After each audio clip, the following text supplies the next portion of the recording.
Elena Ripley's hands trembled as she pressed her ear against the mahogany door of the bridal suite, her heart hammering against her ribs like a caged bird desperate to escape. Through the crack beneath the door, she could see the shadow of designer heels pacing back and forth across marble floors that cost more than most people's homes. "Yes, I understand the timeline," came the bride's voice, sharp as shattered crystal. "The moment I say I do, transfer everything. Every single account." Hello, beautiful souls. Welcome back to Unbroken Truths, where we dive deep into stories that will absolutely blow your mind. Before we jump into today's incredible tale of courage, deception, and last-minute heroism, I have to ask, where are you watching from today? Drop your location in the comments below, and how are you doing? I genuinely want to know. Oh, and if you haven't subscribed yet, please hit that subscribe button right now, because stories like this one will leave you speechless. And trust me, you don't want to miss what's coming next. Elena's breath caught in her throat. After 3 years of invisible service in the Ashford mansion, of being treated like furniture that occasionally moved and cleaned, she had finally stumbled upon something that made her stomach turn inside out. Charlotte Winters, the golden-haired angel everyone adored, the humanitarian princess who had captured billionaire James Ashford's heart, was not who she pretended to be. The cathedral bells began their haunting melody across the estate grounds, each chime echoing through Elena's bones like a countdown to disaster.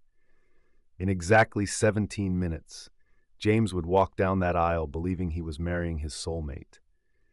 In 17 minutes, he would unknowingly sign over his empire to a woman whose real name wasn't even Charlotte Winters. Elena's fingers found the manila envelope hidden beneath her starched apron, the envelope that contained photographs, bank statements, and phone records that would shatter the fairy tale everyone believed in.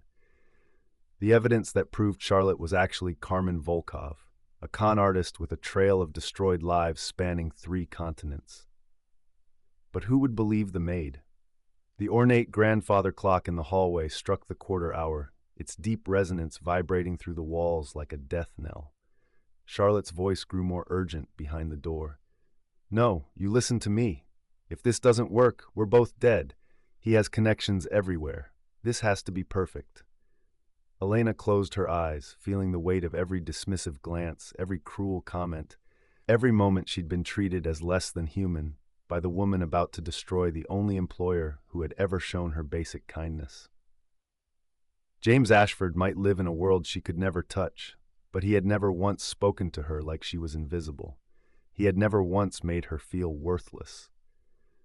The sound of approaching footsteps in the marble corridor made Elena's pulse spike. She had seconds to decide: retreat to the shadows where maids belonged, or step into the light and risk everything for a truth that could save or damn them all. Her grip tightened on the envelope as Charlotte's laughter drifted through the door, cold, calculating, victorious. But Charlotte Winters had made one critical mistake. She had underestimated the quiet girl who cleaned her mirrors, who heard her phone calls, who had spent months watching and waiting and finally understanding that sometimes the most invisible people see everything. The footsteps grew closer. Elena's moment of choice had arrived. And somewhere deep in her chest, buried beneath years of silence and submission, something fierce and unbreakable began to burn. What decision will Elena make? Will she find the courage to expose Charlotte's devastating fraud, or will fear keep her silent as James walks into the trap of his life? The next few minutes will change everything. Let me know in the comments what you think Elena should do. I love hearing your thoughts on these intense moral dilemmas. Elena Ripley hadn't always been invisible.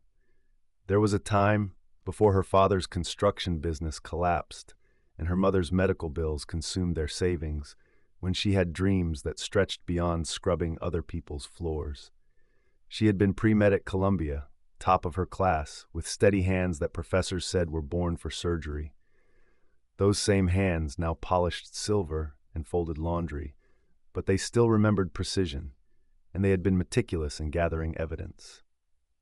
The path that led her to the Ashford mansion 3 years ago was paved with desperation and pride swallowed whole.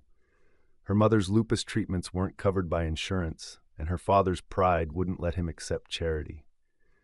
So Elena had done what daughters do. She sacrificed her future for her family's survival. The Ashford household paid better than any hospital internship, and the work was honest, even if it made her feel like a ghost haunting someone else's life. But James Ashford had never treated her like a ghost. "Good morning, Elena. How's your mother feeling?" He would ask every Tuesday when she cleaned his study, remembering details about her life that she'd mentioned only once. When she'd broken down crying after her father's second heart attack, James had quietly arranged for the best cardiologist in the city to treat him with no questions asked, no debt incurred. He never mentioned it, never made her feel indebted. He simply did what powerful people rarely do. He saw her humanity. That kindness made what she'd discovered about his bride-to-be feel like glass shards in her chest. Charlotte Winters had arrived in James's life 18 months ago like a golden hurricane, sweeping through charity galas and social events with practiced grace. She spoke passionately about helping underprivileged children, her violet eyes shimmering with what everyone believed was genuine compassion. The society pages called her an angel among us. James called her his salvation after years of shallow relationships with women who only saw his bank account. But Elena saw the cracks in the porcelain mask. It started with small things. Charlotte never ate the catered meals at her own charity events, claiming food allergies that changed depending on her audience. She spoke about her impoverished childhood in rural Montana, with an accent that slipped into something vaguely Eastern European when she was tired or angry. And her phone calls, God, those phone calls Elena had overheard while cleaning the guest wing where Charlotte stayed. The breakthrough came 3 weeks ago when Elena accidentally knocked over Charlotte's purse in the morning room. As she scrambled to collect the scattered contents, her fingers found a passport wedged behind the designer wallet. Not Charlotte Winters from Montana, but Carmen Volkov from Prague. The photograph was unmistakably her, but the birth date was 5 years different, and the name belonged to someone with a very different story. Elena should have put it back, should have pretended she'd never seen it. But something about James's genuine happiness, the way he lit up when Charlotte entered a room, made her dig deeper. Late nights on her laptop, using public records databases and international news searches, revealed a trail of destruction. 3 previous marriages, 2 suspicious deaths, a string of charity frauds across Europe that had ruined countless lives. Carmen Volkov was a professional predator, and James Ashford was her biggest prize yet. Elena.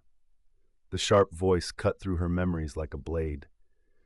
Charlotte stood in the doorway of the bridal suite, resplendent in her custom Vera Wang gown, a vision of perfection that made Elena's plain black uniform feel even more invisible. "What are you doing lurking in the hallway? Shouldn't you be downstairs ensuring the champagne service is perfect?" "Of course, Miss Winters. I was just nothing. Go. Make yourself useful." Charlotte's smile was radiant for anyone watching, but her eyes held the cold calculation Elena had learned to recognize. "This is the most important day of my life, and I won't have it ruined by careless help." Elena nodded and turned to go, the envelope pressing against her ribs like a burning coal.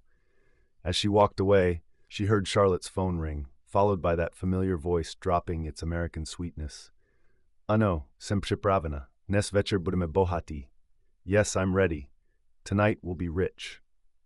Check Carmen Volkov's native tongue, confirming every terrible suspicion Elena harbored. Downstairs, the mansion buzzed with pre-wedding energy. Society's elite mingled on the veranda overlooking manicured gardens, their laughter floating on air thick with jasmine and anticipation. Elena moved through them like smoke, refilling glasses and adjusting flower arrangements while her mind raced through possibilities. She could slip the envelope into James's dressing room, but would he believe anonymous evidence? She could approach his best man, Theodore Walsh, but Ted was Charlotte's biggest champion. He'd introduce them, after all. She could call the police, but what crime had Charlotte actually committed yet? Fraud requires completed action, not just intent. The clock showed 43 minutes until the ceremony. 43 minutes before, James would unknowingly sign papers transferring his assets to a shell company Charlotte had established in the Cayman Islands. Elena had the bank routing numbers, the incorporation documents, even recordings of Charlotte's phone calls planning the transfer. But she was still just the maid. And in this world of wealth and influence, maids didn't get to save the day. Or did they? Elena caught her reflection in the ballroom's mirrored wall, a young woman with intelligent dark eyes, calloused hands, and a spine that had bent but never broken under the weight of circumstance. Her mother hadn't raised her to be invisible. Her father hadn't taught her to let good people suffer while evil people prospered. James Ashford had seen her humanity when no one else bothered. Maybe it was time for her to return the favor. The question wasn't whether she had the right to speak up. The question was whether she had the strength to live with herself if she stayed silent. Thunder rumbled in the distance, though the morning had dawned clear. Elena looked toward the windows and realized storm clouds were gathering on the horizon, as if the very sky knew that this picture-perfect wedding was built on lies. 39 minutes until I do. 39 minutes to find her voice, or watch a good man's life be destroyed by someone who had turned deception into an art form. Elena Ripley had always been good with her hands.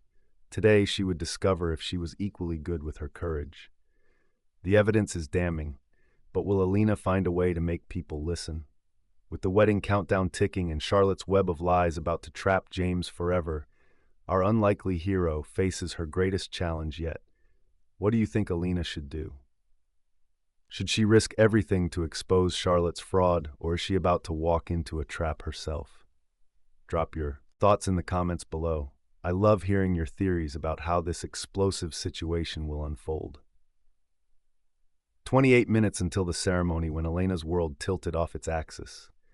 She was arranging white orchids in the main foyer when she heard James's voice from his study, strained with confusion. I don't understand, Theodore.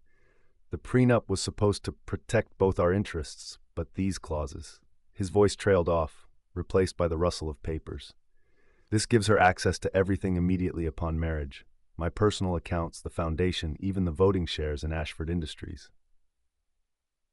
Elena's hands stilled on the flower stems. Through the crack in the study door, she could see Theodore Walsh, James's Harvard roommate, best man, and trusted financial advisor standing behind the desk with an expression she'd never seen before.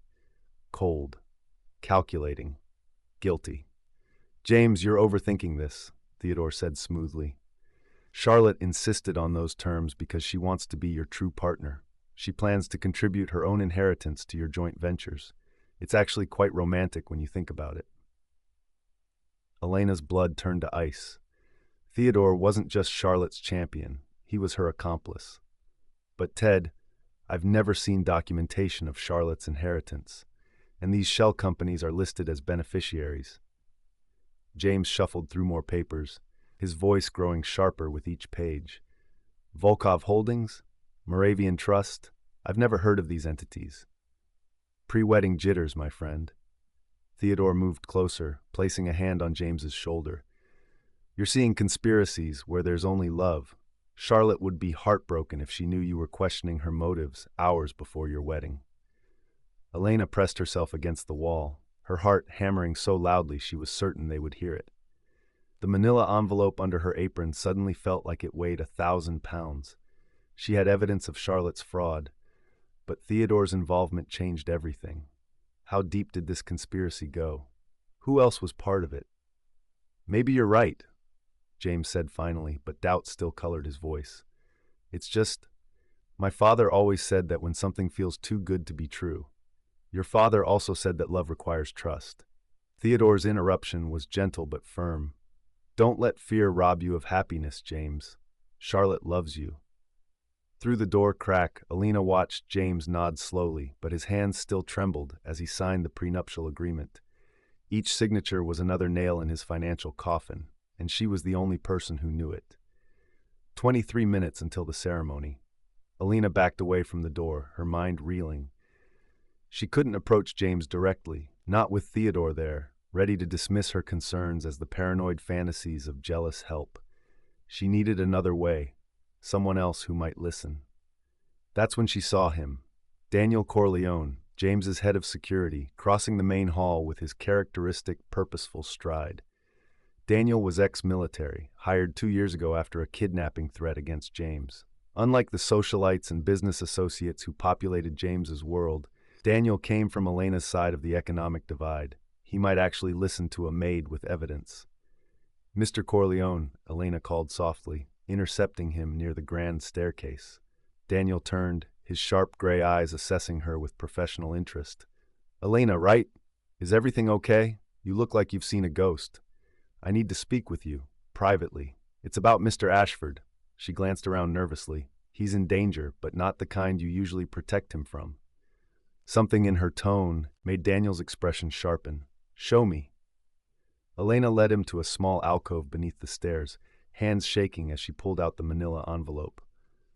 "I know this sounds crazy, but Charlotte Winters isn't who she claims to be. Her real name is Carmen Volkov, and she's done this before.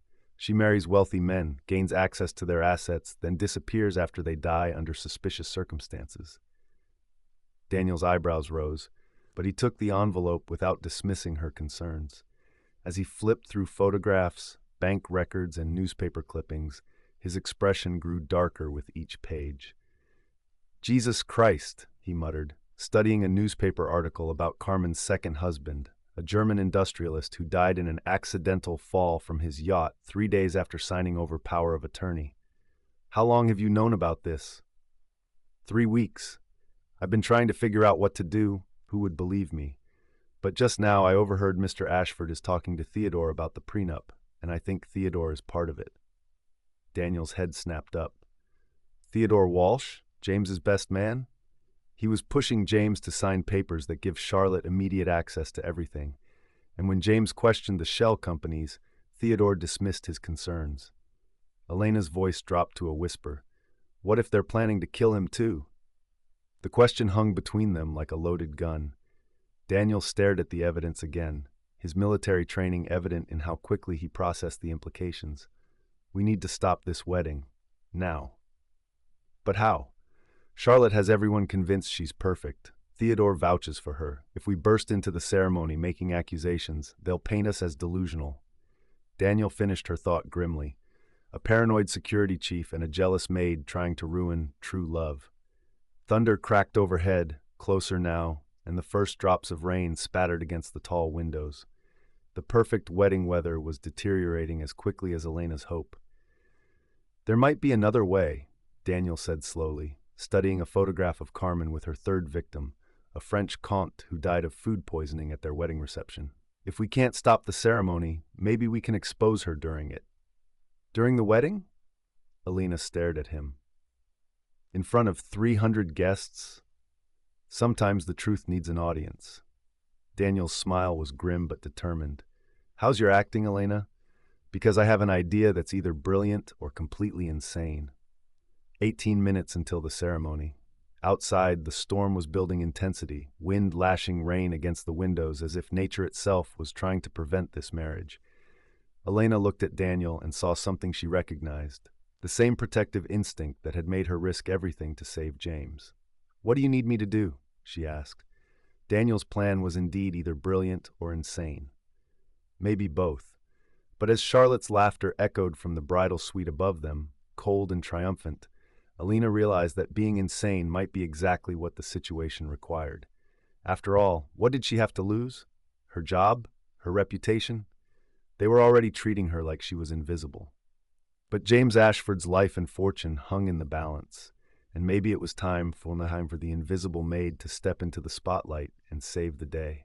Thunder boomed again, shaking the mansion's foundations, as if the very earth was applauding their decision. 15 minutes until I do. 15 minutes to pull off the most dangerous performance of Elena's life. Elena and Daniel are about to risk everything to expose Charlotte's deadly fraud. But will their desperate plan work, or are they walking into a trap that will destroy them all? The storm outside is nothing compared to the tempest about to explode inside this wedding. The tension is building, and I can feel you all on the edge of your seats. What do you think Daniel's plan could be? Drop your wildest theories in the comments. Some of you might just guess what's coming next. And if you're loving this story as much as I am, smash that subscribe button because it is going to be absolutely explosive. 12 minutes until the ceremony, and Elena's hands had never been steadier. Daniel's plan was audacious in its simplicity. If they couldn't stop Charlotte before the wedding, they would expose her during it. But first, they needed insurance concrete proof that even Theodore couldn't dismiss or explain away. Charlotte's phone, Daniel said as they huddled in the service corridor behind the kitchen. If she's coordinating with international accomplices, there will be calls, texts, banking apps. We need that phone. She keeps it with her constantly, Elena whispered back. Even when she showers, it's on the bathroom counter. Then we create a distraction, something big enough to separate her from it for 60 seconds. Daniel pulled out his own phone, fingers flying across the screen. I'm accessing the mansion's fire suppression system. In 8 minutes, I'm going to trigger a malfunction in the East Wing. Nothing dangerous, just enough water and alarms to create chaos. Elena's eyes widened. You can do that? I installed half of these security systems. The question is, can you get into the bridal suite during the confusion and clone her phone? From his jacket, Daniel produced a small device that looked like a miniature hard drive. Plug this into her phone for 30 seconds. It'll copy everything. Calls, texts, banking apps, photos, the works. The weight of the device in Elena's palm felt heavier than the evidence envelope had. This wasn't just about gathering proof anymore. This was active espionage against a woman who had killed at least 3 men. What if she catches me? Daniel's expression was grim. Then we both pray Theodore isn't as dangerous as his business partner. 9 minutes until the ceremony. Elena slipped through the servants' passages she knew better than anyone, her black uniform making her invisible against the shadowed corridors. The sounds of the gathering crowd drifted up from below: laughter, conversation, the tuning of the string quartet. 300 of society's elite, all waiting to witness what they believed would be a fairy tale wedding. She reached the service door adjacent to the bridal suite just as the fire alarms began shrieking throughout the East Wing. Fire suppression system activated in the East Wing. All guests please evacuate the area immediately, came the automated announcement, followed by Daniel's voice on the security radio. False alarm, everyone. Probable electrical malfunction. Maintenance is responding. Through the chaos, Elena heard Charlotte's door burst open. What the hell is happening? Charlotte's voice was sharp with panic and something else. Fear that ran deeper than concern about wedding delays. Miss Winters, please move away from this area. Came a voice Elena recognized as one of the catering staff. Just a precaution while we check the electrical systems. My phone! Charlotte's voice grew more distant as she moved down the hallway. I left my phone in the room. Ma'am, you can retrieve it once we've cleared the area. Your safety is our priority. Elena's heart hammered as she counted to 10, then slipped into the now empty bridal suite. Charlotte's phone lay on the marble vanity, surrounded by cosmetics and jewelry that cost more than Elena's annual salary. She plugged in Daniel's device with shaking fingers and watched the progress bar crawl across the screen. 10%, 25%, 45%, footsteps in the hallway, getting closer, 60%, 75%. I don't care about protocol. Charlotte's voice sharp with irritation. I need my phone right now. 85%, 90%, the doorknob turned. 95%, 98%, 100%, complete. Elena yanked the device free and dove behind the ornate dressing screen just as Charlotte stormed back into the room. Through the delicate fabric partition, Elena watched Charlotte snatch up her phone, fingers flying across the screen to check her messages. Idiots, Charlotte muttered, but Elena caught the relief in her voice. Whatever was on that phone, Charlotte couldn't afford to lose it. A new text message chimed, and Elena saw Charlotte's face transform as she read it. The sweet, bride-like expression melted away, replaced by something cold and calculating. Perfect, Charlotte whispered, typing rapidly. Transfer authorization confirmed for 4:30 p.m. Cayman account ready. 4:30 p.m. Exactly 30 minutes after the ceremony was scheduled to end. Elena felt sick as the timeline clicked into place. Charlotte wasn't just planning to steal James's fortune. She was planning to do it while he was still warm from their wedding kiss, probably during the reception toasts. Charlotte's phone rang, and she answered in rapid check. Ano, vše je připraveno. Ashford podepiše dnes, zítra budeme pryč. Yes, everything is ready. Ashford signs today. Tomorrow will be gone.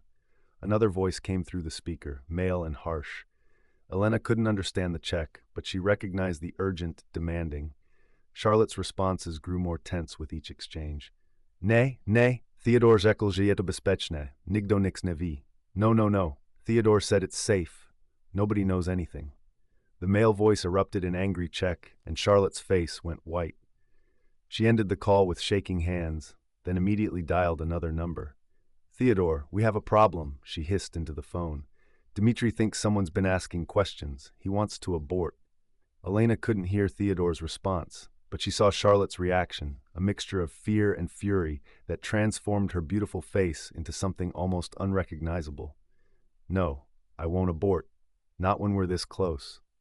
Charlotte's voice dropped to a vicious whisper. I've spent 18 months playing the perfect fiancé. I've endured his boring stories, his pathetic attempts at romance, his nauseating kindness. I will not walk away empty-handed. A pause then. Fine. If Dimitri's nervous, tell him I'll take care of any loose ends after the reception. Permanently. Elena's blood turned to ice. Charlotte wasn't just planning theft, she was planning murder. And from the way she'd emphasized loose ends, Elena suspected that meant anyone who might pose a threat to their scheme, including maids who might have overheard too much. Charlotte ended the call and moved toward the mirror, reapplying her lipstick with hands that had steadied into surgical precision. When she spoke again, it was to her reflection, and her voice carried the cold satisfaction of a predator confident in her kill. Poor James. Such a trusting soul. He actually believes I love him. She smiled, and Elena saw nothing human in the expression. By tomorrow morning, he'll just be another obituary. A tragic accident, of course. Grief-stricken bride too devastated to manage his affairs, until I recover enough to liquidate everything and disappear.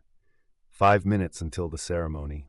Elena remained frozen behind the screen as Charlotte made final adjustments to her wedding dress, a $50,000 gown that would soon be a costume in a murder plot. Every detail was perfect. The hand-sewn pearls, the antique lace veil, the sapphire earrings that had belonged to James's grandmother. Even her crimes were draped in elegance. Charlotte left the room in a rustle of silk and satisfaction, and Elena finally allowed herself to breathe. The cloned phone data felt like salvation in her pocket, but she knew the real battle was just beginning. They had evidence now, but they still had to survive long enough to use it. She slipped back through the service corridors, her mind racing through Charlotte's overheard conversations. Dmitri, whoever he was, wanted to abort the mission because someone was asking questions. Did that mean Elena and Daniel weren't as invisible as they'd hoped? Had Charlotte's network already identified them as threats? Elena found Daniel waiting in the security office, his face grim as he monitored multiple camera feeds showing guests taking their seats in the mansion's grand ballroom. "Did you get it?" he asked without preamble. "Better than that." Elena handed him the device, her voice tight with urgency. "Daniel, she's planning to kill him, tonight after the reception, and there's someone named Dmitri who thinks people are asking questions. I think we might be in danger too." Daniel's expression darkened as he plugged the device into his computer, data streaming across multiple screens. Bank transfers, encrypted messages, contact lists with names in a dozen countries. Charlotte's digital life was a roadmap of international fraud. "Holy shit," Daniel breathed, staring at a message thread that detailed the timing of James's murder. "She's got it planned down to the minute. Accidental fell from the terrace at 11:47 p.m., right after the fireworks display. Even has a coroner in Prague ready to sign off on the cause of death." 2 minutes until the ceremony. The string quartet began playing, their haunting melody drifting up from the ballroom as 300 guests rose to their feet. Elena watched the security monitors as James took his position at the altar, handsome in his tailored tuxedo, smiling with genuine joy as he waited for his bride. He had no idea he was about to marry his executioner. "We have to stop this," Elena whispered. "Right now." "With what?" Daniel gestured at the screens full of evidence. "This proves she's a killer, but we're still just helping make accusations against society's golden girl. We need something that can't be dismissed or explained away." Outside, thunder boomed again, and rain lashed the windows with increasing fury. The storm that had been building all day was finally unleashing its full power, as if nature itself was trying to prevent this unholy union. 1 minute until the ceremony. Elena stared at the monitors showing Charlotte at the top of the grand staircase, radiant in her stolen identity and murderous intent. In 60 seconds, she would walk down that aisle to James, who would see only the angel he thought he was marrying. But Elena saw the truth.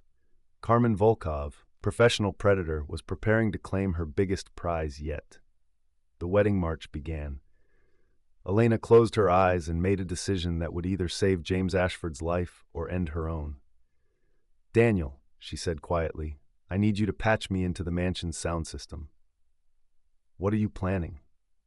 Elena looked at him with eyes that held no fear, only determination. "I'm going to give those 300 guests a wedding they'll never forget."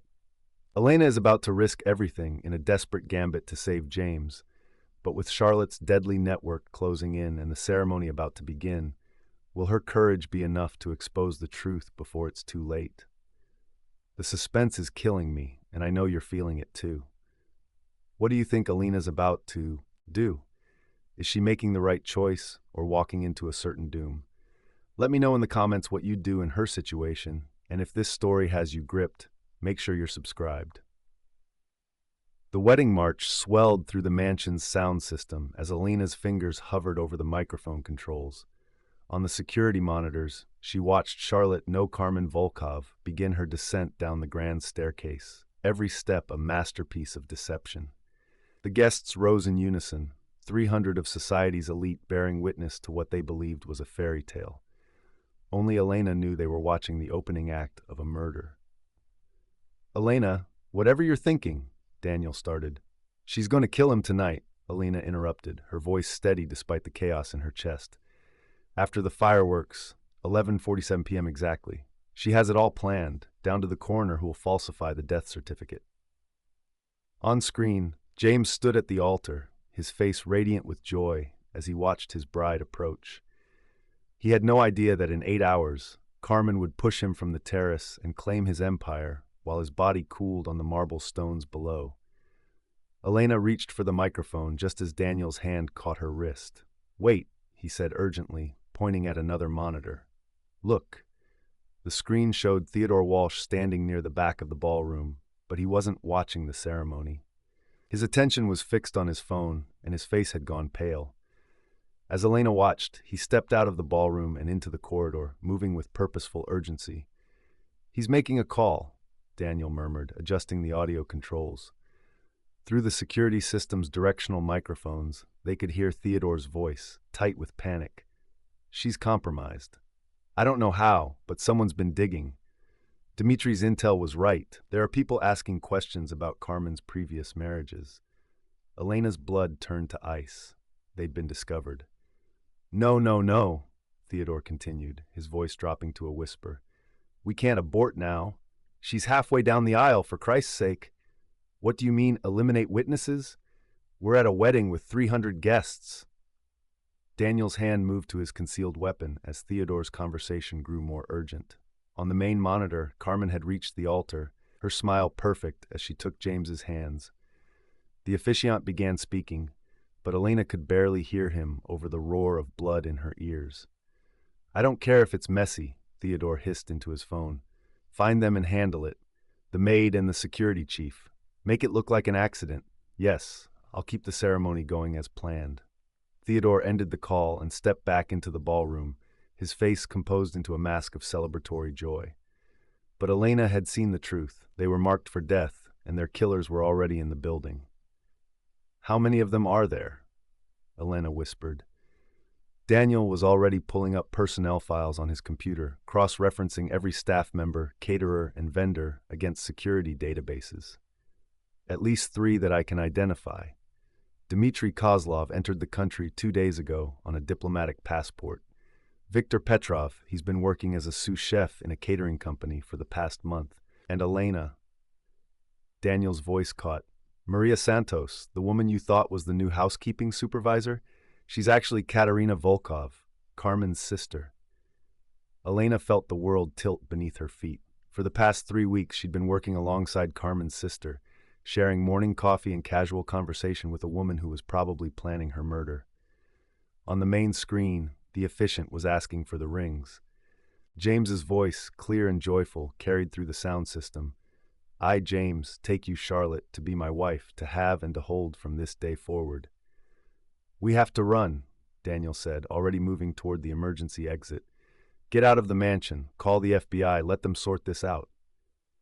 And leave James to die? Elena stared at him incredulously. By the time we convince anyone to listen, Carmen will have transferred his money and disappeared. She'll kill him tonight and be on a plane to Prague by morning.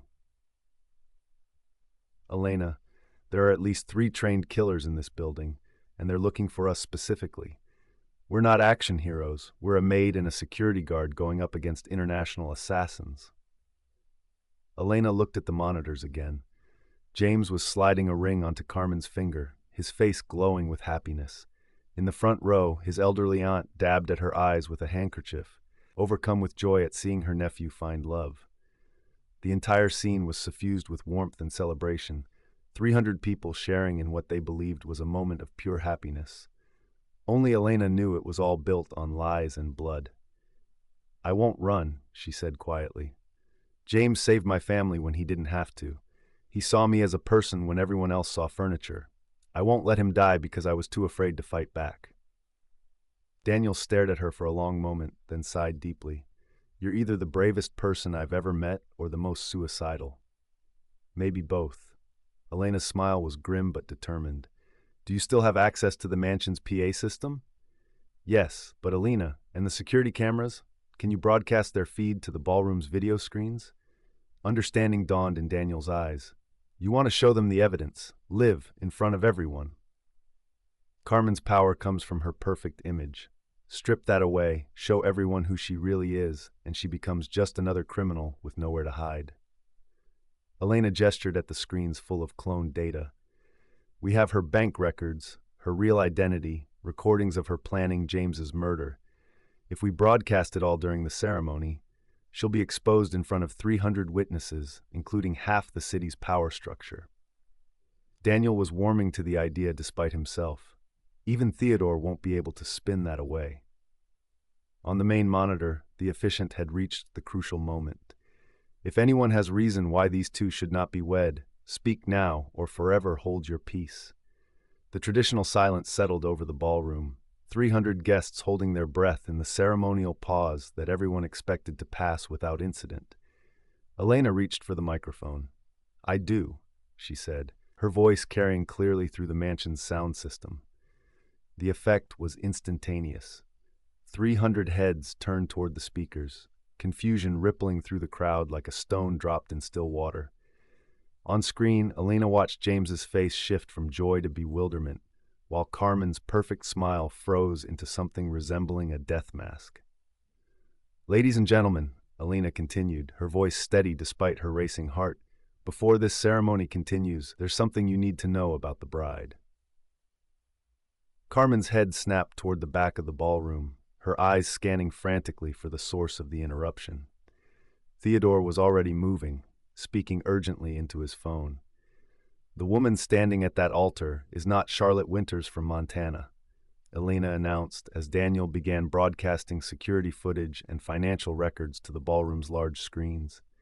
Her real name is Carmen Volkov, and she's wanted by Interpol for the murders of at least 3 previous husbands. Gasps echoed through the ballroom as bank statements appeared on the screens, showing massive transfers scheduled for 4:30 p.m. 30 minutes after the ceremony's planned conclusion. Then came the photographs. Carmen with her previous victims, newspaper clippings detailing their suspicious deaths, communication logs planning James's murder for 11:47 p.m. tonight. Carmen's mask finally slipped completely. The angelic expression dissolved, replaced by pure fury as she realized her perfect con was unraveling in front of 300 witnesses. This is insane, she shouted, her accent sliding fully into Eastern European rage. Someone is trying to sabotage my wedding with lies and fabricated evidence. But the screens told a different story. Daniel had queued up the audio recordings, and Carmen's own voice filled the ballroom, speaking in Czech about transferring money and eliminating loose ends. Even without translation, the cold calculation in her tone was unmistakable. James stepped back from the altar, his face a mask of shock and betrayal as the truth crashed over him. "Charlotte, what is this? Who are you?" "I'm the woman who loves you." Carmen reached for him desperately, but James recoiled from her touch. "Don't listen to this. Someone's trying to destroy us." Theodore was pushing through the crowd now, three other men converging on the ballroom from different entrances. Elena recognized one of them from Daniel's security files, Victor Petrov, the assassin posing as a sous chef. "Daniel," Elena whispered into her headset, "they're coming." "I see them. Elena, you need to get out of here, now." But Elena wasn't finished. She had one more revelation, the piece of evidence that would seal Carmen's fate and ensure she could never escape justice. "There's more," Elena announced, and a new image appeared on the screens. A photograph from Carmen's phone showing a detailed floor plan of the mansion, with James's bedroom marked and a timeline for his murder. Carmen Volkov planned to kill James Ashford tonight at 11:47 p.m. during the fireworks display. She has a corner in Prague ready to falsify the death certificate. The ballroom erupted in chaos. Guests were shouting, some fleeing toward the exits, while others surged forward to get a better look at the evidence. James stood frozen at the altar, staring at the woman he'd thought he loved as if seeing her for the first time. And Carmen Volkov, her perfect facade finally shattered, pulled a small pistol from beneath her wedding bouquet. "Nobody leaves," she snarled, her voice carrying the authority of someone accustomed to violence. "Not until I get what I came for." The fairy tale wedding had become a hostage situation, and Elena realized she'd just painted a target on everyone in that ballroom. But at least James was alive. For now. The truth is finally out, but Carmen is far from defeated. With a gun in her hand and 300 hostages, the real danger is just beginning. Can Elena and Daniel save James and the guests before Carmen's desperation turns deadly? The ballroom descended into pandemonium as Carmen's gun glinted under the crystal chandeliers.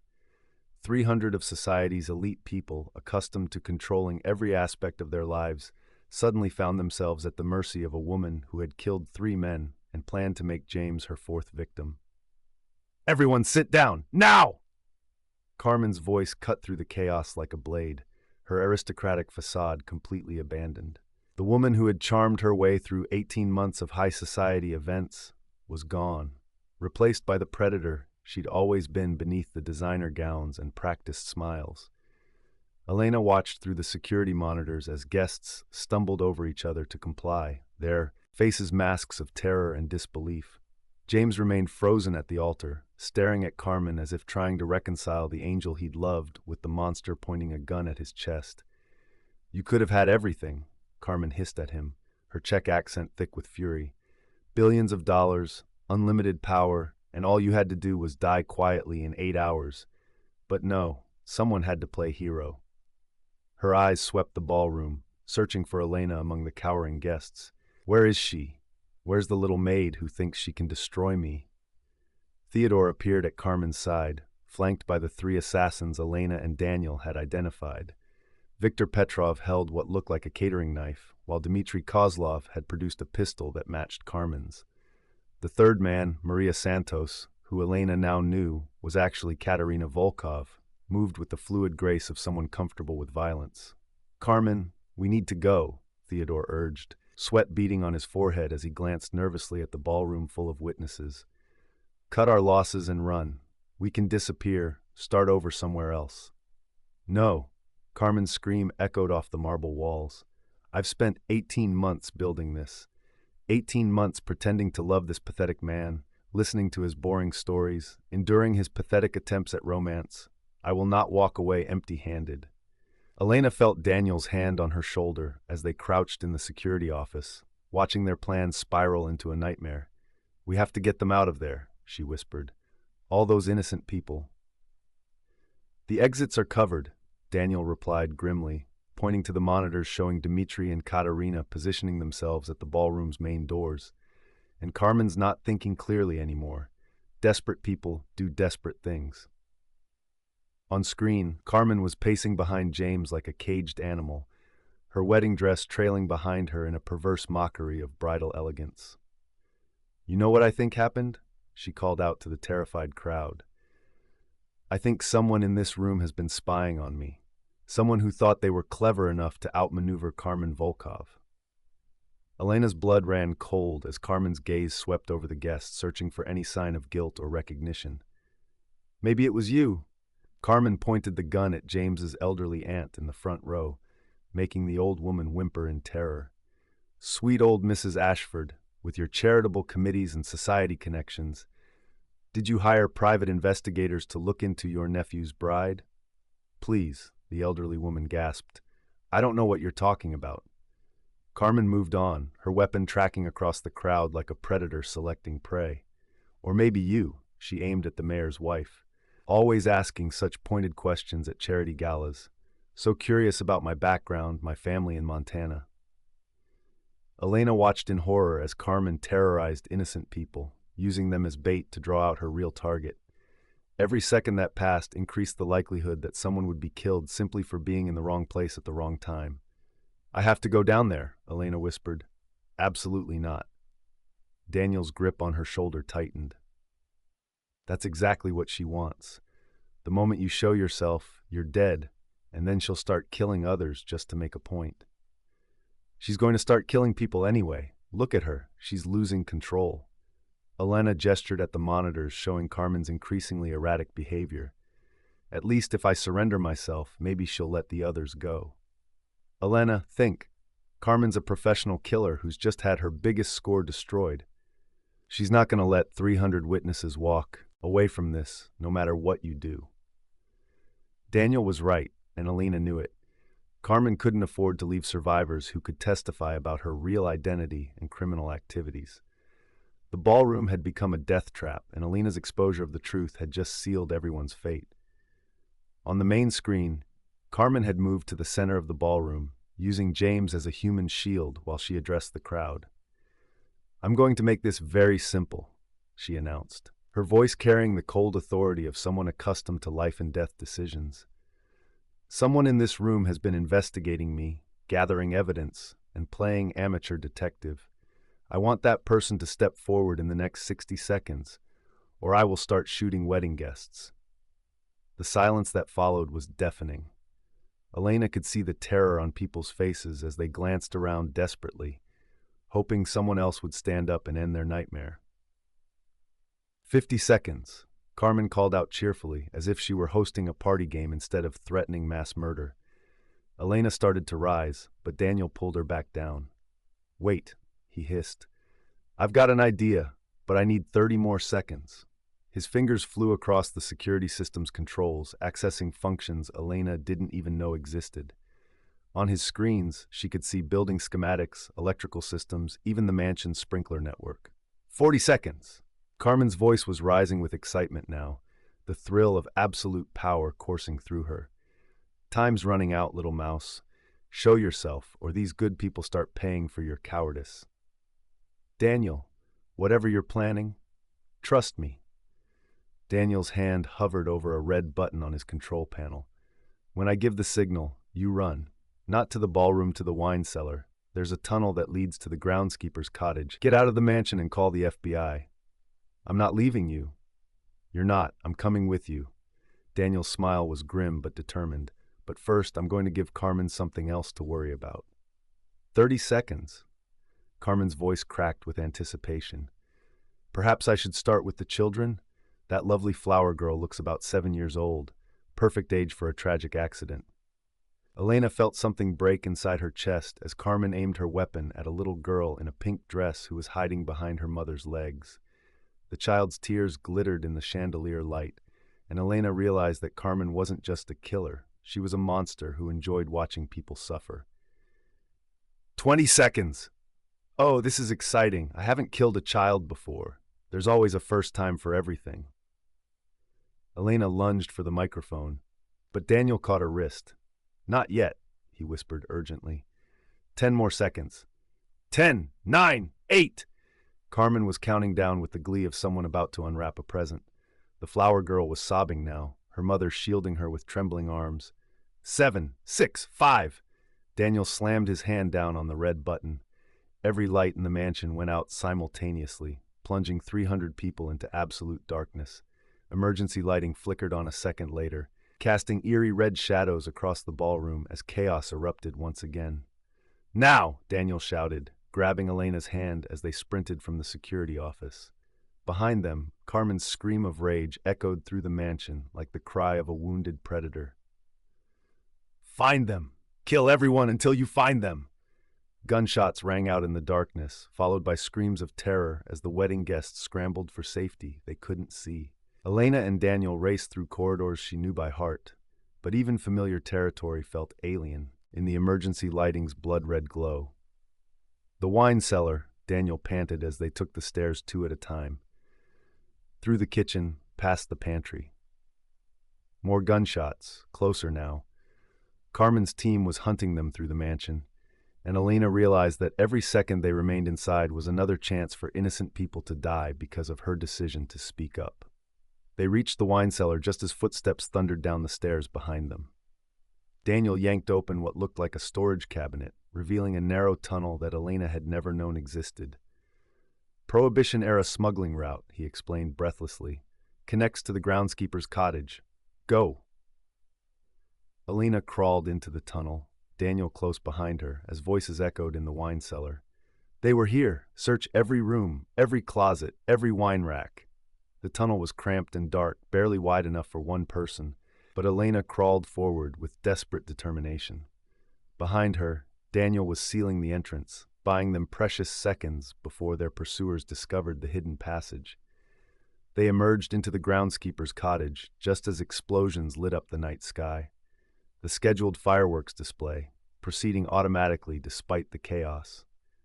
The irony wasn't lost on Elena. Carmen had planned to murder James during these same fireworks, using their noise to mask the sound of his death.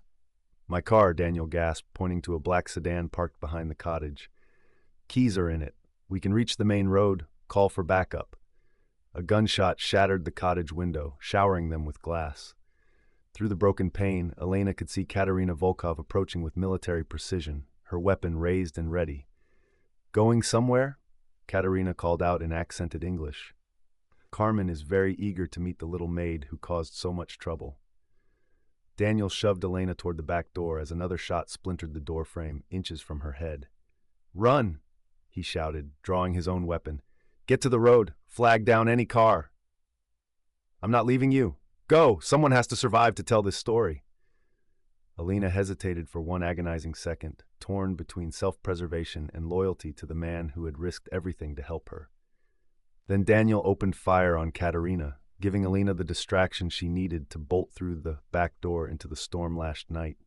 Rain stung her face as she sprinted across the mansion's grounds, the emergency lighting from the building casting long shadows through the trees. Behind her, gunfire continued. Daniel and Katerina locked in a deadly duel while fireworks exploded overhead in grotesque celebration. Elena reached the main gate just as headlights swept across the road. A police car, the first responders Daniel must have called before the power went out. She ran toward them, waving frantically, her mouth open to shout for help.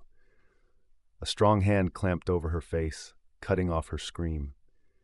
"Hello, little mouse," Dmitry Kozlov whispered in her ear, his voice carrying the promise of violence.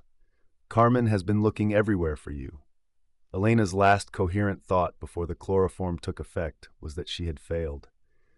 James was still trapped in that ballroom with a mad woman.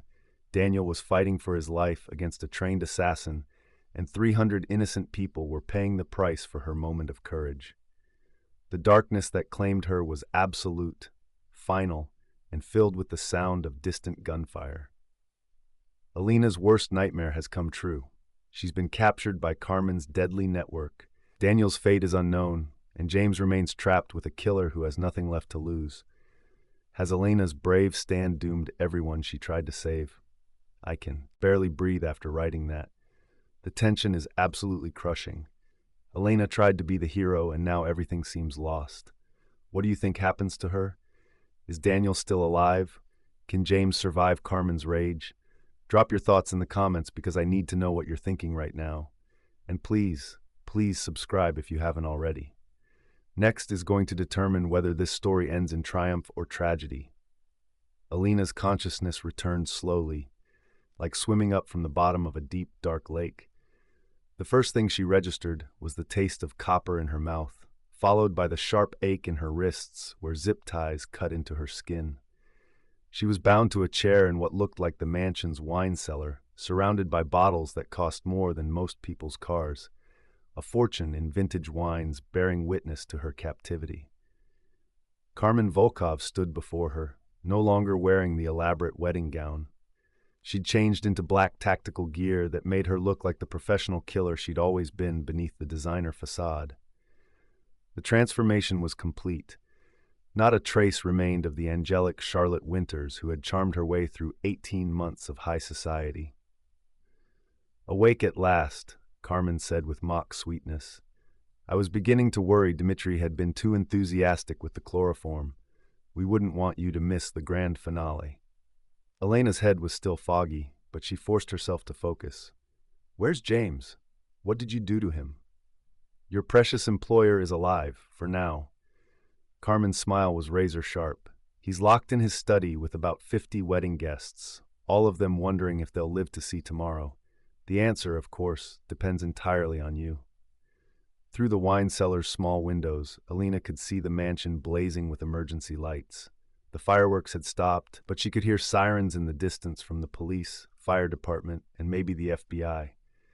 Daniel's call for backup had worked, but would help arrive in time? "You've caused me considerable inconvenience," Carmen continued, circling Elena's chair like a predator toying with wounded prey. 18 months of careful planning, ruined by a maid who couldn't mind her own business. "Do you have any idea how much money you've cost me?" "I know exactly how much," Alina replied, her voice stronger than she felt. $347 million.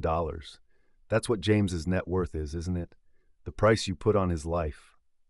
Carmen's backhanded slap snapped Elena's head to the side, stars exploding across her vision. "Clever little mouse. Yes, that's exactly what your interference cost me. But don't worry, I have a plan to recoup my losses." She gestured to a laptop set up on a nearby wine rack, its screen showing multiple bank accounts and transfer authorizations. "James is going to make those transfers anyway. Right now, Theodore is explaining to him that his beloved maid's life depends on his cooperation. Such a noble man, your James. He'd rather lose his fortune than watch an innocent person die." Elena's heart sank as the implications hit her. Carmen was using her as leverage to complete the theft anyway, turning Elena's attempt to save James into the weapon that would destroy him. "Of course, James will still have to die eventually," Carmen added conversationally. "Can't have witnesses to blackmail after all, but at least this way I get the money first. Much more civilized than my original plan." "You won't get away with this," Alina said, though the words felt hollow. "The police are already here. They know who you are now." "Do they?" Carmen pulled out a tablet, showing Elena security footage from outside the mansion. "I see the local police, yes, but they're treating this as a hostage situation, not a fraud investigation. They don't know about my real identity, my international network, or the escape routes I've prepared for months." The footage showed police cordons, SWAT vehicles, and news crews setting up beyond the mansion gates. It looked like a siege, which Elena realized was exactly what Carmen wanted. Chaos and confusion that would mask her true objectives. "Besides," Carmen continued, "I have something the police want very much. The safety of 300 hostages, including the mayor, 2 senators, and the governor's daughter. They'll negotiate with me, give me time and space to work. By the time they realize what's really happening, I'll be on a private jet to a country with no extradition treaty." Elena tested her bonds, but the zip ties were professionally applied. Tight enough to cut off circulation, but positioned to prevent her from working them loose. Dmitri knew his business. "Where's Daniel?" Elena asked, dreading the answer. "Your security friend? Dead, I'm afraid. Katerina found him very uncooperative." Carmen's expression held no remorse. "He killed Victor before Katerina put him down, so I suppose he went out fighting. Very heroic, very pointless." The news hit Elena like a physical blow. Daniel had risked everything to help her, and now he was dead because she'd been too stubborn to run when he told her to. Another life lost because she'd thought she could be a hero. "I can see you blaming yourself. Carmen observed with clinical interest. Fascinating. You actually care about these people. In my experience, that kind of emotional attachment is a weakness that can be exploited. She moved to the laptop and began typing commands. James has 30 minutes to authorize the transfers, or I will start executing hostages. I think I'll begin with the flower girl children who always provide such effective motivation. Elena's blood turned to ice. She's just a little girl. She has nothing to do with this. Exactly. Pure innocence makes the threat more credible. Carmen's fingers flew across the keyboard, setting up automated transfers to accounts around the world. James understands that, which is why he'll cooperate. Love makes people so predictably stupid. A new sound echoed through the mansion's ventilation system, not sirens or shouting, but something else. Elena strained to listen, trying to identify the noise that was growing steadily louder. Carmen heard it too, her head tilting as she concentrated. What is that? The sound crystallized into something recognizable. Helicopter rotors. Multiple helicopters approaching fast. FBI, Elena said with growing hope. Daniel must have given them everything. Your real identity, your international warrants, the evidence we gathered. Carmen's confidence flickered for the first time. She grabbed a radio from her belt. Theodore, what's happening up there? Static, then Theodore's voice, tight with panic. FBI tactical teams landing on the grounds. They're not treating this as a standard hostage situation. They're calling you by name. Carmen Volkov. They know everything. Carmen's face went white. How could they possibly? Daniel uploaded everything to FBI servers before the power went out, Elena said, understanding flooding through her. The cloned phone data, the security footage, your real identity, it's all in federal hands now. Your perfect con is over. No! Carmen's scream echoed off the wine cellar's stone walls. She spun toward Elena, raising her pistol. You destroyed everything. 18 months of work, millions of dollars, my perfect plan all ruined by a fucking maid. Elena stared down the barrel of the gun, seeing her death in Carmen's wild eyes. But instead of fear, she felt something unexpected. Peace. She had saved James. The truth was out. Carmen would never be able to hurt anyone again. You're right, Elena said quietly. I'm just a maid, but sometimes that's enough. Carmen's finger tightened on the trigger. The wine cellar door exploded inward in a shower of splinters and smoke. FBI tactical agents poured through the breach, red laser dots painting Carmen's chest as she spun toward the new threat. Drop your weapon, now! For a moment, Carmen stood frozen, her gun still pointed at Elena, calculation warring with rage in her eyes. Elena could see her weighing options: surrender and face justice, or take Elena with her in a final act of spite. Carmen Volkov, the lead agent, called out, You're surrounded. Release the hostage and surrender peacefully. Carmen's laugh was bitter as broken glass. Peacefully? Do you know how many people I've killed? Do you really think I'm going to spend the rest of my life in prison? She started to swing the gun back toward Elena. Wait, Elena shouted. You want to know how I really found out about you? Carmen hesitated, curiosity overriding her death wish for a crucial second. James was going to surprise you, Elena continued desperately. He hired a private investigator to research your family in Montana. He wanted to invite your relatives to the wedding as a surprise. The investigator couldn't find any record of Charlotte Winters because she never existed. The lie hit its mark.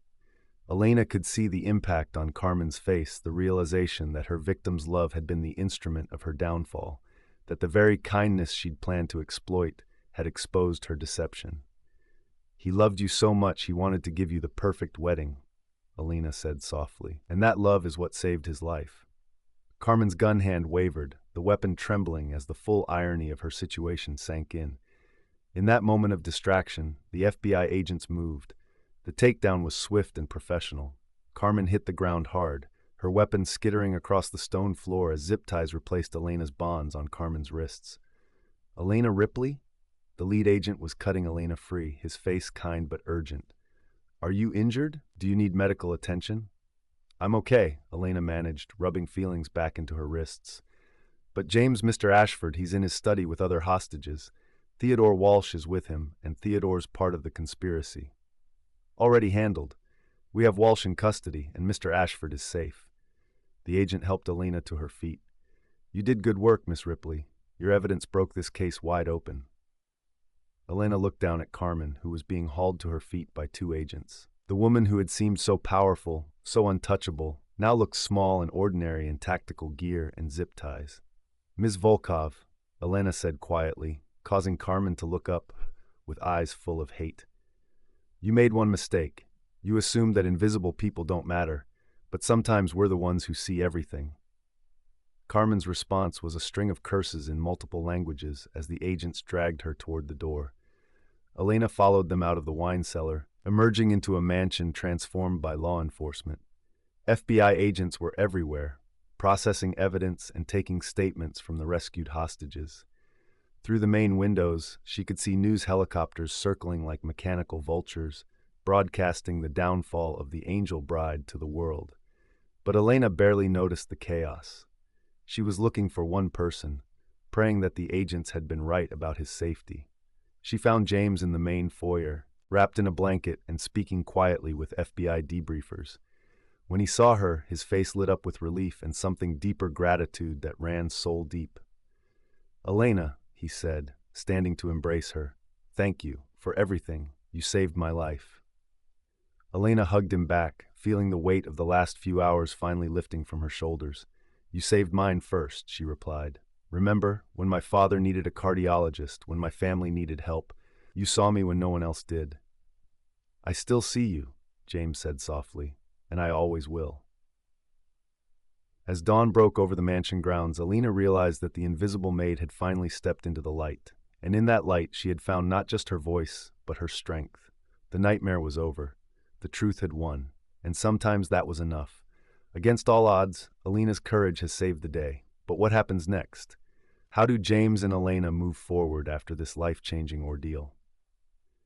6 months later, Elena stood in the ballroom where Carmen Volkov's web of lies had finally unraveled, but the space had been transformed beyond recognition. Gone were the elaborate wedding decorations and crystal chandeliers that had witnessed that night of terror. In their place stood something far more meaningful, the headquarters of the Ripley Foundation for Justice, named in honor of the maid who had refused to stay silent. Are you ready for this? James asked, adjusting his tie as they prepared for the foundation's official launch event. He looked different now, older perhaps, but somehow more genuine. The experience with Carmen had stripped away his last illusions about the world he'd been born into, leaving him with a clearer sense of purpose. Elena smoothed her navy dress designer, but elegant rather than flashy. She still felt slightly surreal wearing clothes that cost more than she used to make in a month, but she was learning to navigate this new reality. I think so. Though I still can't believe they want me to give the keynote speech. You're the one who brought down an international criminal network, James reminded her with a smile. The FBI is still using your investigation techniques in their training programs. You've become something of a legend in law enforcement circles. Elena shook her head, still struggling to accept how much her life had changed. After Carmen's arrest, the FBI had offered her a position as a consultant, specializing in cases involving domestic workers who witnessed crimes but were afraid to come forward.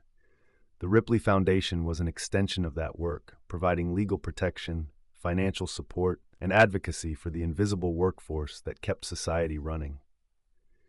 Any word from Daniel's family? Elena asked as they walked toward the stage. James's expression grew solemn. They'll be here tonight. Daniel's sister wants to personally thank you for ensuring her brother didn't die in vain. The Memorial Scholarship Fund has already raised over $2 million. Elena nodded, feeling the familiar pang of grief mixed with pride. Daniel Corleone had been posthumously awarded the FBI's Medal of Valor for his role in exposing Carmen's network. His sacrifice had led to the arrests of 15 international criminals and the recovery of over $50 million stolen from previous victims. The ballroom began filling with guests, not the social elite who had attended James's ill-fated wedding, but a different kind of crowd. Domestic workers, law enforcement officers, victims' rights advocates, and survivors of financial fraud. People who understood that justice wasn't always served in marble courtrooms, but sometimes in wine cellars and servants' corridors. Ladies and gentlemen, the moderator announced, please Welcome, Elena Ripley, founder and director of the Ripley Foundation for Justice. Elena took the stage to thunderous applause, looking out at faces that reflected her own journey from invisibility to empowerment. In the front row, she spotted Mrs. Chen, her former supervisor from the cleaning service, beaming with pride. Next to her sat Maria Santos, the real Maria Santos, whose identity had been stolen by Carmen's sister, now working as the foundation's head of security.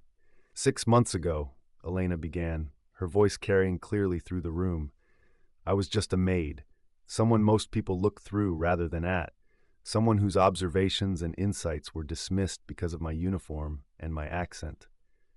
She paused, letting the words sink in before continuing. Tonight, I want to talk about the power of seeing and being seen, because Carmen Volkov's greatest weapon wasn't her gun or her criminal network, it was our collective willingness to ignore what was happening right in front of us. The audience was completely silent, hanging on every word. She counted on the fact that wealthy people don't really look at their domestic staff, that we're invisible, interchangeable, voiceless. She assumed that even if someone like me noticed something wrong, no one would believe us or take us seriously. Elena gestured toward a large screen showing photographs from the investigation bank records, communication intercepts, and crime scene photos that had been declassified for the presentation. But here's what Carmen didn't understand. Invisible doesn't mean powerless. We see everything. We hear everything. We know which phone calls happen behind closed doors, which documents get hidden in desk drawers, which secrets powerful people think they're keeping. The applause was building, but Elena raised her hand for quiet. She wasn't finished. The Ripley Foundation exists because there are millions of people like me, housekeepers, nannies, gardeners, security guards who witness crimes every day but have no safe way to report them. We're afraid of losing our jobs, our housing, our immigration status. We're afraid no one will believe us.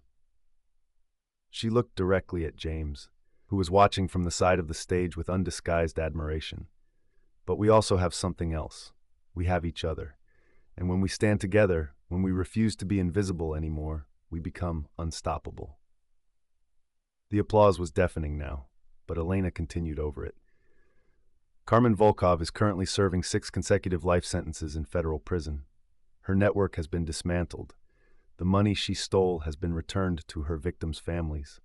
Theodore Walsh is awaiting trial for conspiracy and accessory to murder. And none of that would have happened if one invisible maid hadn't decided to speak up.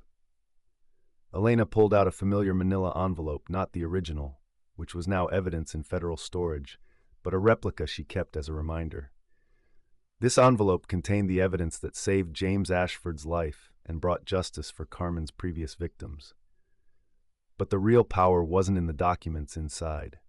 The real power was in the decision to act, to risk everything for what was right, to refuse to stay silent when silence would have meant someone's death. She set the envelope on the podium, letting it rest there like a symbol. Tonight, we're launching a network that will ensure no one has to make that choice alone. The Ripley Foundation will provide legal protection for whistleblowers, financial support for those who risk their livelihoods to do the right thing, and advocacy to ensure that every voice is heard, regardless of the speaker's social status. Elena looked out at the crowd, again seeing faces that represented every part of the invisible workforce. People who cleaned offices after hours, who cared for children and elderly parents, who maintained the infrastructure that kept society running. We see everything, she repeated, her voice growing stronger with each word. We know everything, and from now on, we will speak about everything. Because justice doesn't depend on your bank account or your social status. It depends on courage, and courage can come from anywhere. The standing ovation lasted for nearly 5 minutes. Elena stood at the podium, overwhelmed by the response but also energized by it. She had found her voice, her purpose, her power. As the applause finally died down, James joined her on stage. I'd like to add something, if I may, he said, taking the microphone. 6 months ago, I thought I was marrying the love of my life. Instead, I nearly became the victim of a woman who had already killed 3 men for their money. I would be dead right now if not for Elena's courage. He turned to face her directly. But more than that, Alina taught me something about privilege and responsibility. I had wealth, connections, and influence, but I was blind to what was happening in my own home. Alina had none of those advantages, but she saw clearly what I missed entirely. James gestured toward the audience. That's why the Ripley Foundation isn't just about protecting whistleblowers. It's about changing how we see each other, how we value each other's contributions to society. Elena didn't save my life because she was paid to do it. She saved my life because she believed every human being deserves protection from predators like Carmen Volkov. Elena felt tears pricking her eyes as James continued. The foundation has an endowment of $100 million, and that's just the beginning. We're going to make sure that Elena's courage wasn't an anomaly. It was the start of a movement. He handed the microphone back to Elena, but before she could speak, someone in the audience called out, "What happened to the flower girl? The little girl Carmen threatened." Elena smiled, looking toward the back of the room, where a familiar small figure in a pink dress was waving enthusiastically. "Sophie Martinez is doing wonderfully," Elena announced. "She's here tonight with her parents, and I'm happy to say that her college education will be fully funded by the Foundation's scholarship program." The little girl ran toward the stage, her parents following with bemused smiles. Sophie had become something of a mascot for the Foundation, the innocent victim who had been saved by Elena's intervention. "Miss Elena," Sophie called out as she reached the stage, "my mommy says you're a superhero." Elena knelt down to Sophie's level, accepting the child's enthusiastic hug. "I'm not a superhero, sweetheart. I'm just someone who decided to speak up when something was wrong." "That's what superheroes do," Sophie insisted with 7-year-old logic. Elena laughed, looking out at the audience one more time. "Maybe she's right. Maybe we're all superheroes. We just need to remember to use our powers." As the evening wound down and guests began to leave, Elena found herself alone with James in the now empty ballroom. The space that had once witnessed Carmen's deception now stood as a testament to truth and justice. "Any regrets?" James asked, offering Elena a glass of champagne. Elena considered the question seriously. 6 months ago, she had been invisible, powerless, trapped in a life of cleaning other people's messes and accepting other people's dismissals. Tonight, she was the director of a foundation that would change countless lives, a recognized expert in her field, and a woman who had found her voice in the most dramatic way possible. "None," she said finally. "Well, except for Daniel. I wish he could see what we've built." "He can," James said softly. "In every person we help, every case we solve, every voice we amplify, Daniel's sacrifice is part of everything we do now." Elena nodded, feeling the truth of his words. Daniel Corleone had died protecting her, believing that her evidence could save innocent lives. The foundation was his legacy as much as hers. "What about you?" Elena asked. "Any regrets about the man who almost married a serial killer?" James laughed, but there was pain behind it. "I regret being so naive, so willing to see only what I wanted to see. But I don't regret the experience. It taught me who I really am, and it brought you into my life as a partner rather than an employee." Elena raised her glass in a toast. To see clearly then, and to never again underestimate the power of invisible people. "To Elena Ripley," James replied, clinking his glass against hers. "Who taught the world that heroes don't always wear capes? Sometimes they wear aprons." As they stood in the ballroom where everything had changed, Elena reflected on the journey that had brought her here.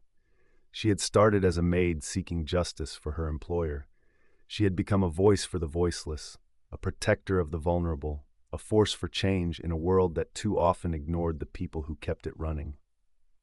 Carmen Volkov had been wrong about many things, but her greatest mistake was believing that invisible meant powerless. Elena had proven that sometimes the most overlooked people have the clearest vision, and sometimes that's exactly what the world needs to see. Elena's transformation from invisible maid to champion of justice is complete, but what does the future hold for her and James? 2 years later, Elena Ripley stood at the floor-to-ceiling windows of her corner office in the newly constructed Ripley Foundation building, watching the sun set over a city that had fundamentally changed since that fateful wedding day. The foundation now operated in 12 countries, had helped prosecute over 200 criminals, and had given voice to thousands of previously invisible workers who had witnessed injustice. Her reflection in the glass showed a woman transformed not just in appearance, though the tailored suits and confident posture were certainly different from her maid's uniform days. The real transformation was in her eyes. They held the quiet strength of someone who had faced down monsters and won. "Knock, knock," came a familiar voice from the doorway. James Ashford entered with 2 cups of coffee, a ritual they'd maintained since the Foundation's early days when they worked 18-hour shifts out of his mansion's library. "The Morrison case just concluded," Elena said, accepting her coffee with a grateful smile. "Guilty on all counts. 3 to 5 for the investment advisor who was embezzling from his elderly clients, and the housekeeper who reported him is getting full whistleblower protection, plus a settlement that'll set her family up for life." James settled into the chair across from her desk, still marveling at how naturally Elena had taken to this role. "That's what, case number 347? 348, actually. But who's counting?" Elena's smile was radiant. "Although the number I'm more proud of is 15,000. 15,000? That's how many domestic workers have contacted our hotline this year, knowing they now have somewhere safe to report crimes they witness. Not all of them turn into prosecutions, but every single call represents someone who refused to stay silent." The intercom buzzed softly. "Ms. Ripley, your 4 o'clock appointment is here." Elena glanced at her schedule, then at James with a slightly mischievous expression. "Would you mind staying for this meeting? I think you'll find it interesting." Before James could respond, the door opened to admit a woman Elena had been looking forward to meeting for months. Dr. Sarah Chen was a renowned psychologist specializing in trauma recovery, but more importantly for today's purposes, she was also the daughter of Mrs. Chen, Elena's former cleaning service supervisor. "Dr. Chen, thank you for coming," Elena said, rising to shake hands. "James, I'd like you to meet someone very special." As the 3 of them settled around Elena's conference table, Dr. Chen pulled out a thick folder. "I've been following your work with great interest, Miss Ripley, particularly your advocacy for trauma counseling for witnesses who've been afraid to speak up for years." "It's one of our most important programs," Elena agreed. "We've learned that finding your voice after years of silence can be just as traumatic as the original crime itself. People need support through that process." "Which brings me to why I'm here." Dr. Chen opened her folder, revealing photographs and documents that made Elena's breath catch. "I've been researching Carmen Volkov's previous victims, not just the men she killed, but the domestic workers in their households who witnessed suspicious behavior but were too afraid to report it." Elena leaned forward, immediately understanding the implications. "How many?" 43 people across 3 countries. Housekeepers, gardeners, chauffeurs, personal assistants, all of whom saw pieces of Carmen's pattern but had no safe way to report their concerns. Dr. Chen's voice grew intense. "Elena, if even one of them had felt protected enough to speak up, 3 men might still be alive." The weight of that revelation settled over the room like a heavy blanket. Elena had always known her decision to expose Carmen had saved James's life, but she'd never fully grasped how many lives might have been saved if others had felt empowered to act earlier. "What can we do for them now?" Elena asked quietly. "That's what I was hoping to discuss. I'd like to propose a partnership between my practice and the Ripley Foundation, a specialized trauma program for witnesses who carry the guilt of crimes they couldn't prevent." James spoke for the first time since Dr. Chen's arrival. "Whatever resources you need, you'll have them. This is exactly the kind of work the Foundation should be supporting." Elena nodded gratefully, but her mind was already racing beyond the immediate proposal. "Dr. Chen, what would you say to expand this even further? Not just counseling for past witnesses, but preventative programs. Training for domestic workers to recognize criminal behavior, legal education about their rights, support networks so they never have to face these decisions alone." Dr. Chen's eyes lit up. "A comprehensive system that transforms the invisible workforce into an early warning network for criminal activity." Exactly. Instead of being society's blind spot, domestic workers become society's most effective protection against predators who think they can hide in plain sight. As they spent the next 2 hours mapping out the new program, Elena felt the familiar rush of purpose that had driven her since that night in the wine cellar. Every initiative, every success, every life changed was a testament to the truth she'd discovered. That ordinary people could do extraordinary things when they refused to accept that injustice was inevitable. The meeting concluded with concrete plans and firm commitments. Dr. Chen would lead the trauma counseling program, while Elena's team developed training curricula for recognition and reporting of criminal behavior. James would ensure full funding through his foundation's endowment, which had grown to over $200 million, as other wealthy individuals inspired by Elena's story contributed their own resources.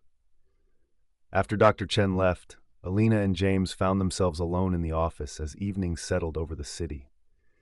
The building had emptied, except for security, leaving them in the comfortable silence of shared accomplishment. "Do you ever think about that night?" James asked eventually.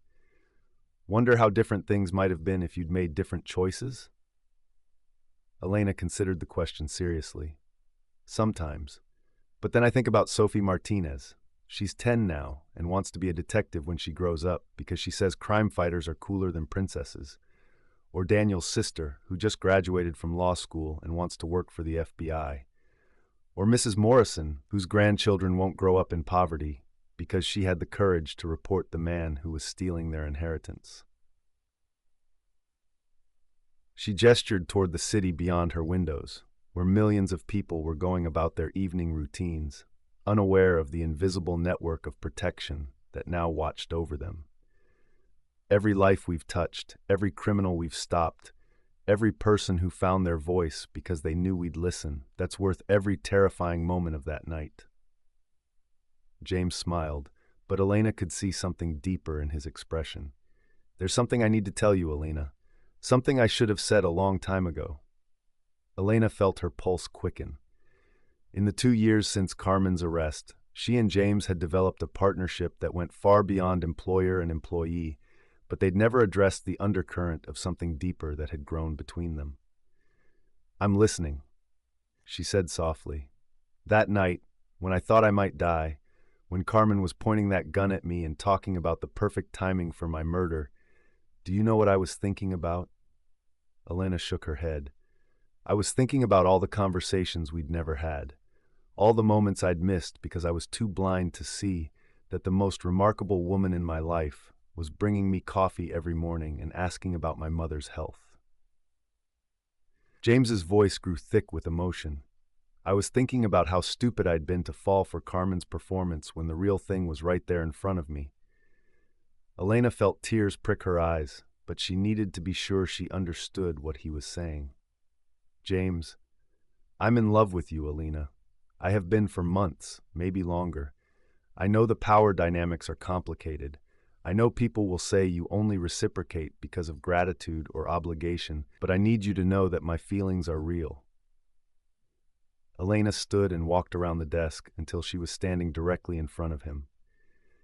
"James Ashford, for a brilliant businessman, you can be remarkably dense sometimes." His face fell slightly, but Elena continued before he could respond. "Do you think I would have risked my life to save you if all I felt was employee loyalty? Do you think I would have faced down armed killers for someone who was just my boss?" She reached out and took his hands in hers. "I love you too. You are an impossible man. I have since the day you arranged for that cardiologist to treat my father and never mentioned it again." James's smile was like the sunrise after the longest night. "Really? Although I have to warn you, if you ever propose to me, it's going to be the most thoroughly background-checked engagement in history. The Foundation has some very paranoid security protocols now." James laughed, pulling her into his arms. "I'll submit to any investigation you deem necessary. Although, I think my track record with international criminals is pretty clean." "We'll see," Elena murmured against his lips as he kissed her. "I've gotten very good at spotting frauds." As they held each other in the office that had become the headquarters of their shared mission, Elena reflected on the journey that had brought them here. She had started as an invisible maid who saw too much and refused to stay silent. She had become a voice for the voiceless, a protector of the vulnerable, and now a woman who had found not just purpose but love in the aftermath of a nightmare. 6 months later, Alina Ripley became Alina Ashford in a ceremony that was everything Carmen Volkov's attempted wedding had not been: genuine, joyful, and witnessed by people who truly loved the couple. The guest list included former domestic workers who had found their voices, FBI agents who had worked the Carmen Volkov case, trauma survivors who had healed through the Foundation's programs, and a 10-year-old former flower girl who insisted on wearing her original pink dress as a symbol of hope triumphing over fear. The ceremony was held in the Foundation's Memorial Garden, dedicated to Daniel Corleone and all the unnamed heroes who had sacrificed for justice. Elena's wedding dress was beautiful, but practically designed by a formerly invisible seamstress whose testimony had helped convict a human trafficking ring. As Alina and James exchanged vows they had written themselves, promising to stand together not just in love but in their shared commitment to justice, Alina caught sight of a familiar figure in the audience. Mrs. Chen sat in the front row, beaming with pride at the maid who had become a global advocate for the invisible workforce. "Do you, Elena, take James to be your partner in all things love, life, and the pursuit of justice for those who cannot speak for themselves?" "I do," Elena said, her voice carrying clearly across the garden, where every flower had been chosen to honor someone who had found their courage. "And do you, James, take Elena to be your partner in all things love, life, and the commitment to see and value every human being, regardless of their station in life?" "I do," James replied, his eyes never leaving Elena's face. As they kissed to seal their union, Elena felt the presence of everyone who had brought them to this moment. Daniel, whose sacrifice had ensured their survival, her parents, who had taught her that dignity was not determined by wealth, the 43 witnesses who had carried the burden of silence until Elena showed them another way, and yes, even Carmen Volkov, whose evil had been the catalyst for something beautiful. The invisible maid had found her voice, her purpose, her love, and her place in a world that was better because she had refused to stay silent. And as the celebration continued into the evening, with music and laughter echoing across grounds that had once witnessed terror but now hosted joy, Elena knew that this was just the beginning. There were still voices to be found, still truths to be told, still battles to be fought against those who preyed on the powerless. But she would not fight them alone. She had James, she had her Foundation family, she had a network of formerly invisible people who had learned to see their own power. And sometimes, that was more than enough. Sometimes, that was everything. What an incredible journey we've been on together. From a terrified maid in a hallway to a woman who changed the world, Elena's transformation has been absolutely breathtaking. And that ending, love, justice, hope, and the promise that good really can triumph over evil when ordinary people find the courage to do extraordinary things. Thank you so much for taking this emotional roller coaster with me. If this story moved you even half as much as it moved me to write, please let me know in the comments below. What was your favorite moment? Which character touched your heart the most? And most importantly, hit that subscribe button if you haven't already, because stories like this are exactly why I do what I do. The invisible are invisible no more. The voiceless have found their voices, and true, honest, courageous love has conquered all.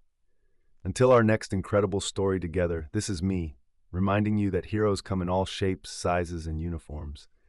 Sometimes the most powerful person in the room is the one everyone else overlooks. Stay amazing, beautiful souls.